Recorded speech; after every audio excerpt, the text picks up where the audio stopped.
That's actually more pleasant than I thought, especially when he says Utah, because usually it's like, fuck, here comes the Mormon. That's usually what I get, and I'm all right with that, because look at me compared to everybody else in here, blonde hair, blue eyes, and white as fuck. I fit in. You can laugh at that. The black guy next to him's laughing. I don't give a shit. I'll be Mormon if you want me to be, man. If I can get you to pay me 10% of everything you own at the end of the show, I'll take it. I don't give a shit. I'll be whatever you want. It's all about the money, right? But it is cool, though, coming from Utah. I love telling religious jokes, and usually when you do that, someone at the end of the show will look at me and they'll say, young man, you need to find Jesus.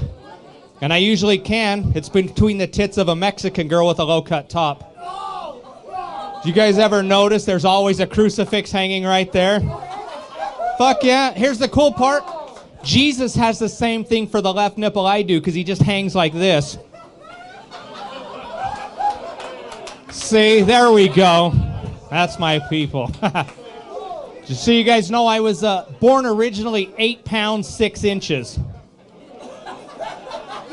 I'm now 200 pounds and 4 inches. Yeah, belly gets bigger, dick gets smaller. Yeah, that's called the curse of the Irish. Brendan just told you I'm Irish. Yeah, it's the curse. So, but here's the cool part. Irish people, we never have to buy Magnum condoms. For all of you guys that don't know what they are, ask the black guy next to you. We just buy latex gloves and cut the fingers off. That way I have one for every night of the week. Nice. Glad you guys like this shit, man. This guy, I like this guy. He's good. He's good. He's laughing. That's all I care about, man. Here's the weird part now. Being a comedian, being a musician, like a lot of us in here, a lot of you guys don't know that your Facebook max out at 5,000 fans. You guys know that shit? Yeah. You max out. Here's the weird part. When do you, like, you got to unfriend people, right? On occasion. I start with the dead ones because they ain't coming to your fucking shows anymore. See? Nice. The other part I was mad about is I actually have to leave a spot open because the girl that took my virginity has not accepted my friend request after 8 fucking years. That's bullshit. That's what I'm saying, right? But I can not worry about any of that shit because I've been married for 26 years. Yeah. It's a long time, especially for Vegas standards, right? But when you grow up in Utah and they don't teach you sex ed, they just teach you don't touch the stove, it's hot.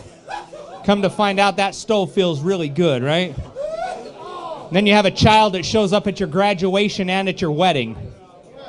It's like the STD that does not go away. In this case, it would be a standard tax deduction. That's for the Jewish friends in the house. So you guys, a lot of you guys are musicians too. Here's the cool part now. Think about this. Ed Sheeran has that new song out, and he's singing, I'm in love with the shape of you. I love you for your body. That's cool coming from a guy. They can say that. Women get all excited. Any guy in this room, you walk up to him and go, God, I just like your body. I don't give a fuck about the rest of you. You're an asshole, okay?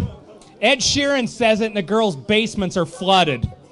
They're like, oh my God, this guy's great. First off, Ed Sheeran's not attractive. But I would fuck him for like $2 million because that's how much he's worth. Every other guy goes, that's kind of gay. Really? I'd have 2 million reasons not to give a shit. I would be good to the man. I would jiggle his balls and touch his asshole.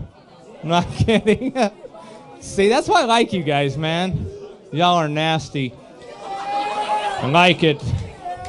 If you guys ever been to... all right, being a Utah guy, usually like people don't think I'm going to be a dirty comic.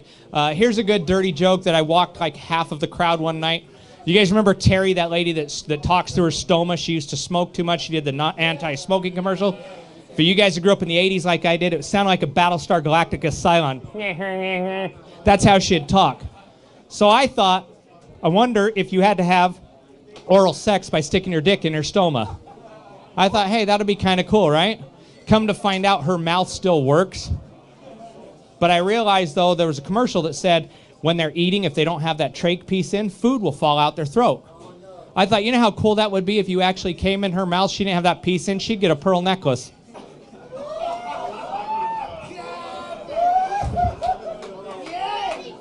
See? I like that. What'd you say? I know, I like that. So, But you guys are fantastic, man. I'm not gonna do too much longer because you got some other awesome people coming up. But I came out to support Brandon because he's been an awesome dude, man. He's a military guy, and I appreciate that. Salute to Brandon, even though he is like a Navy guy. That's right. I never served in the military, but I got this haircut, and I can still get the same veteran discount he gets, right? Stolen valor my ass. That's 20% off, and I don't give a fuck. Nice. But other than that, from me to you guys, thank you so much. Let Brandon come back up.